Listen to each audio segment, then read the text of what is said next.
Y'all know what's going on. It's time for another episode of Doing Time with Joe. I'm your host, Joe Baker, and welcome to Season 1, Episode 3 of Undercover Gangster, right? Let me explain something to y'all, right? When you have a change of leadership in an organization, a street organization, particularly one as violent as the Two-Face Mafia, right? You always gonna have blood spill. Now here's the thing. When J-Mac walked away, everybody was cool with it because he had established this organization as something that he could be proud of as far as the streets are concerned, right? But when he walked away, nobody was upset. Nobody was disillusioned about who was going to take over. But once Tasmanian Devil took over, he took it in another direction. And he made sure that he was secure. And the way you make yourself secure in any street gang, you make sure you got a mob around you, your main crew around you that are hitmen. They real killers. They not playing. They're not taking anything for granted. They always anticipate that it's going to be a problem, so they come real hard. So this time, when J-Mac steps back into the fold, it was not a voluntary step down. So he had to do some things to send a message. And the things that he chose to do to send a message was to wipe out the leadership. How did he do that? How did he wipe out the leadership? Tasmanian Devil had got his head beat in. You understand? Now the individuals on the streets that were loyal to the Tasmanian Devil, they're gone. But he still has a problem. Still has a problem. You have a lot of rank and file members that are loyal to Tasmanian Devil. Loyal to him. But to purge the ranks, you got to use a different tactic. You got to use a different tactic. See, the message has been sent that you either do the things the way J-Mac want them done or you don't do them at all, right? So now what he's going to do, he's got his most loyal lieutenants all over the state in every prison issuing to make. That's it. Simple as that. Plug in or plug out. Y'all know the language. You know what that means. So when the word starts to spread around to the rank and file members, get with it or get gone, they have a choice to make. Because J-Mac and his loyal lieutenants, they found out who is loyal to Tasmanian Devil and who will be loyal to J-Mac. See, gangs are different. You know, a lot of people talking about you're going to be loyal to the ideology of the organization. And when I say the ideology of the organization, I mean what it stands for, how it helps you eat, how it helps you maneuver and live your life. Because gang life is a lifestyle choice. Believe it or not. It's a lifestyle choice. And if you're going to be loyal to that ideology, you got to remember something. That the leadership can change at any time, but you got to be loyal to what it stands for. But when Tasmanian Devil got put in charge, he changed what it stood for. Yeah, when J-Mac was in charge, yeah, they were violent. Yeah, they got money, but they had boundaries. They had limits. They had rules. They had laws that they wouldn't cross.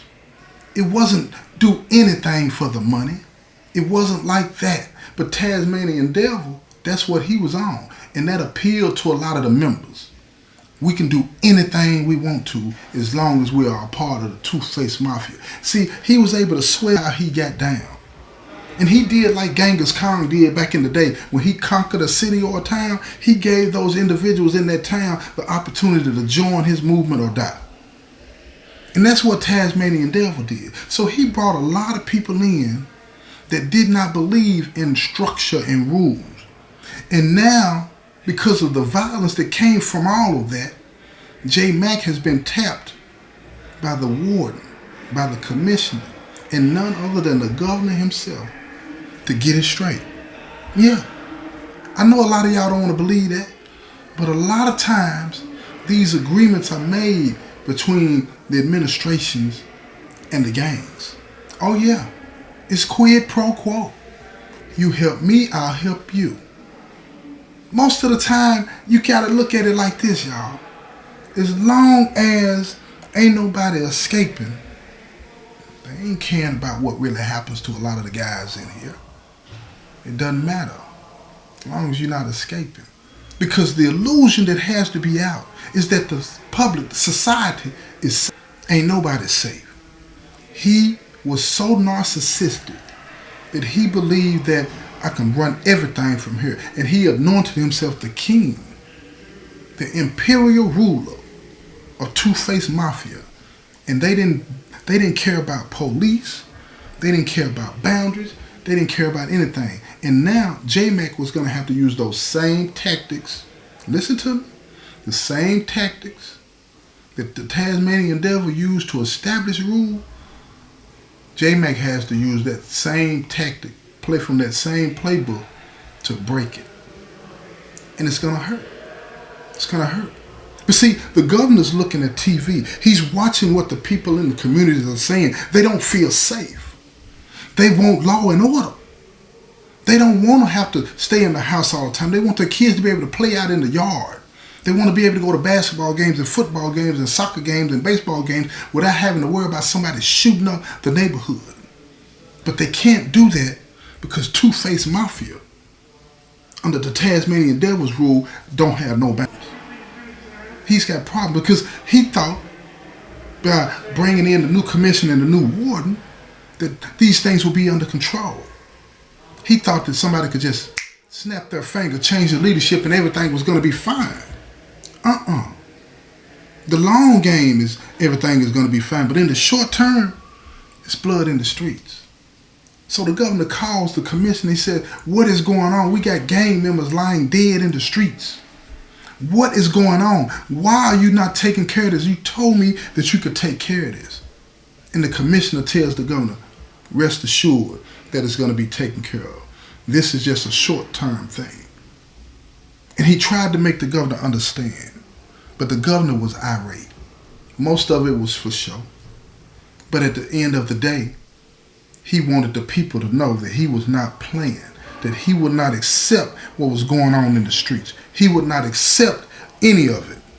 So now, the commissioner calls the warden, and the warden pulls up J-Mac. And when he pulls up J-Mac, he tells him, we can't do this.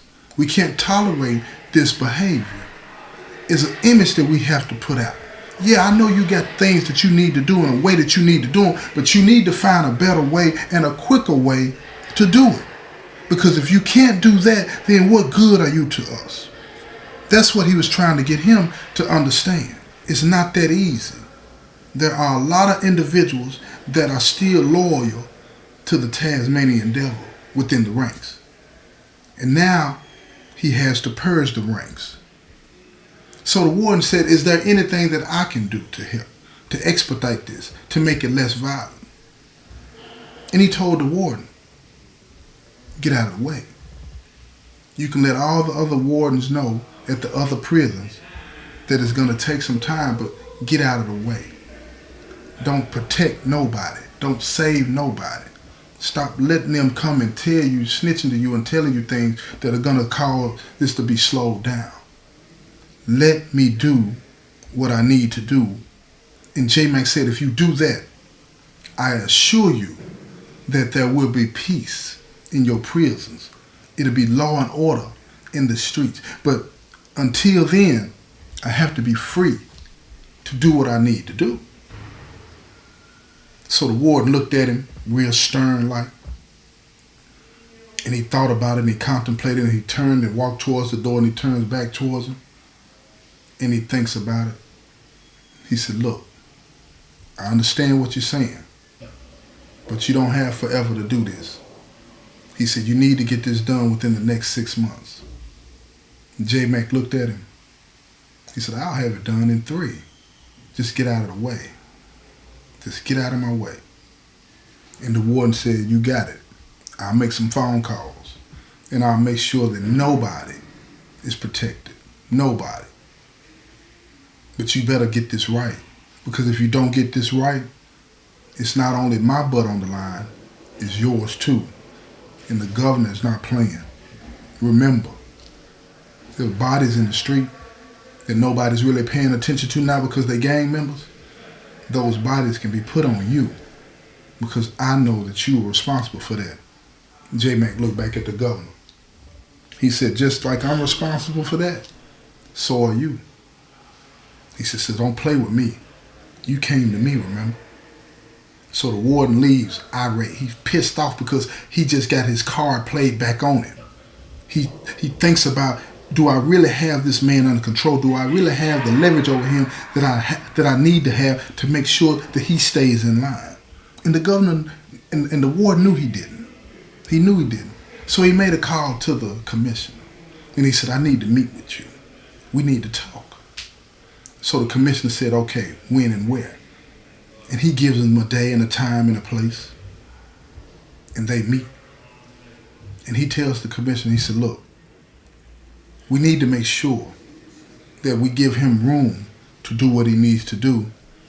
But we also need to make sure we have enough leverage over him to keep him in control.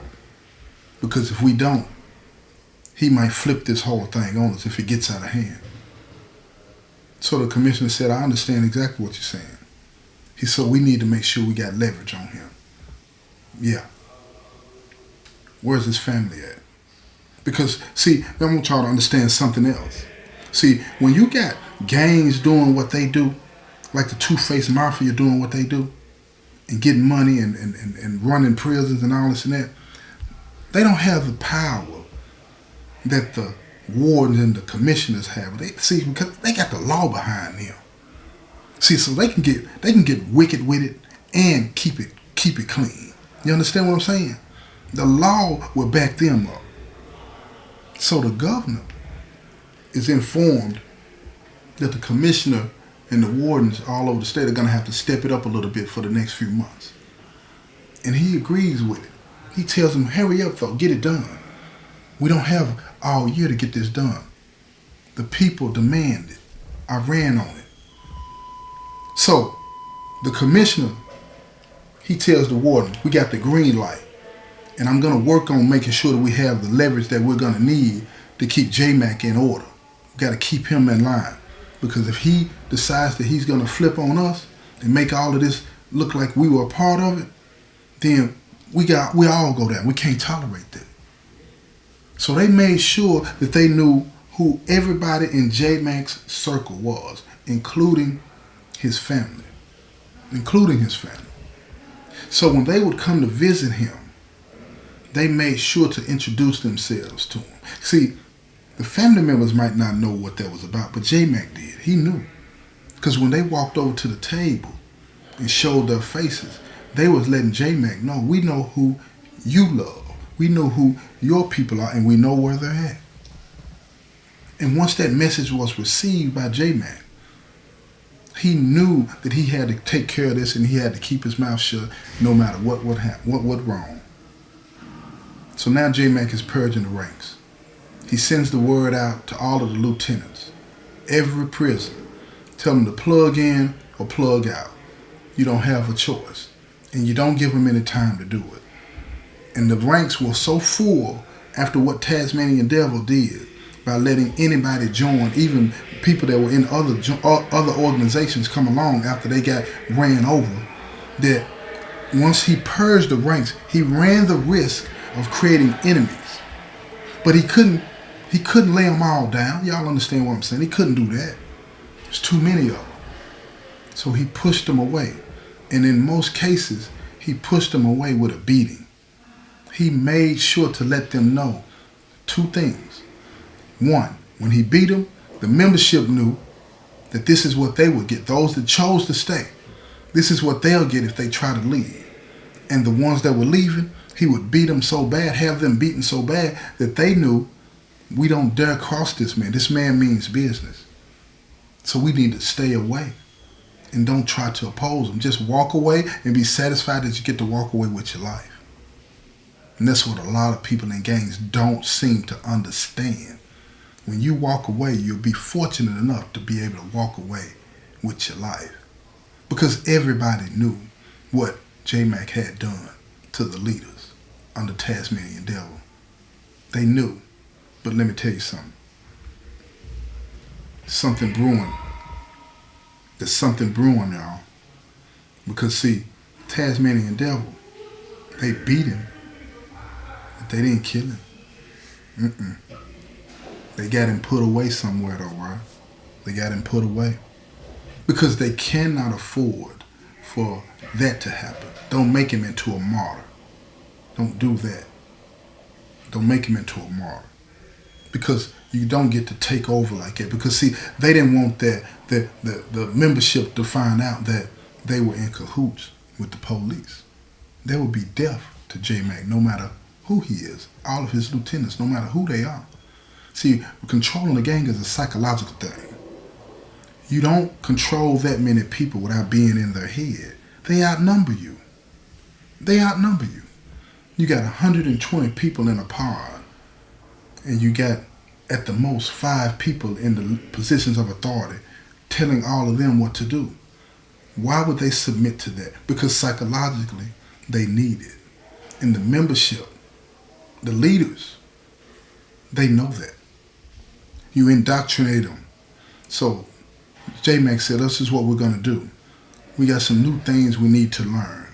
And I want this spread out all over the state. We need to learn that love, life, and loyalty means loyalty to this organization. And if you following the rules of the organization, the new rules that he was going to put down, then everything will work itself out. Is it true? No, it's propaganda. But he had no other option here.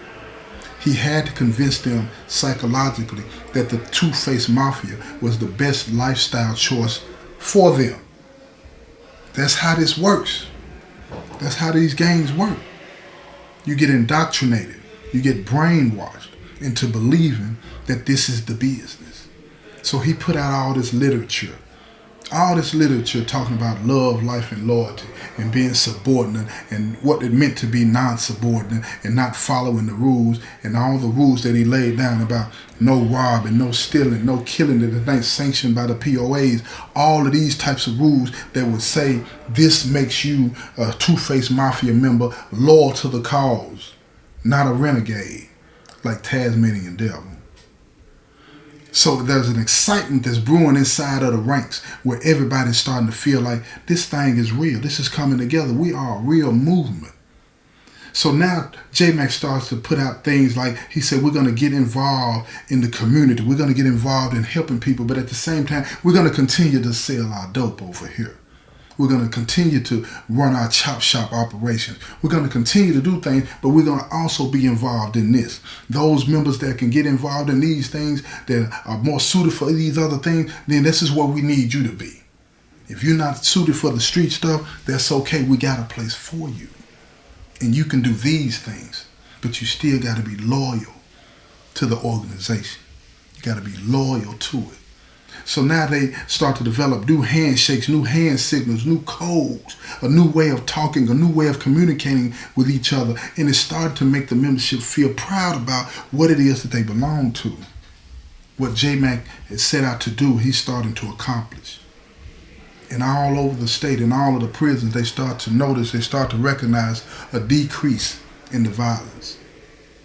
And on the streets, this literature is getting passed out to the streets. And the lieutenants out there that have been released from prison that are loyal to J-Mac are starting to spread it out all over the membership that's on the street. And people are starting to look at it and see it for something different. You have this violent side, and you have this side over here that is presented to the public. Now it's becoming more in line and more in tune with two-faced operandi. Right? The two-face operandi. You present one face here, and then you present another one here. Now, you're getting into the business. You're getting into the business. But see, J-Mac is starting to feel contradictions within himself. Because see, when he walked away from it, he had dedicated his life to the Lord. And now he's starting to feel guilty because he knows that the stuff that he's putting out is not proper. It's not right. And he doesn't know what to do about it. He made a deal with the devil to clean up some things. And he did it with some violence. But for the most part, It's been nonviolent. He's been able to convince people that this is a way of life that you should choose. Those that did not choose it have become his enemies. He notices that the ranks of these oppositions are starting to fill up with members that were once Two-Face Mafia members. And he has to figure out what to do about it. He's battling all kinds of things. He's battling the demons of his past because he knows that he's doing wrong. He's living the wrong, corrupt lifestyle. And he's also battling the opposition. What do you do? What do you do? So one night, J Mac has a nightmare, a vision of what his life would be like if he continued this. And if you want to know what that is, check out the next episode. We're going to get into J Mac now. We're going to get inside his head, inside his soul. See what it is that he's conflicted about what he's done. This has been another episode of Doing Time with Joe. I'm your host, Joe Baker, and this concludes episode 3 of Undercover Gangster, Season 1. Peace.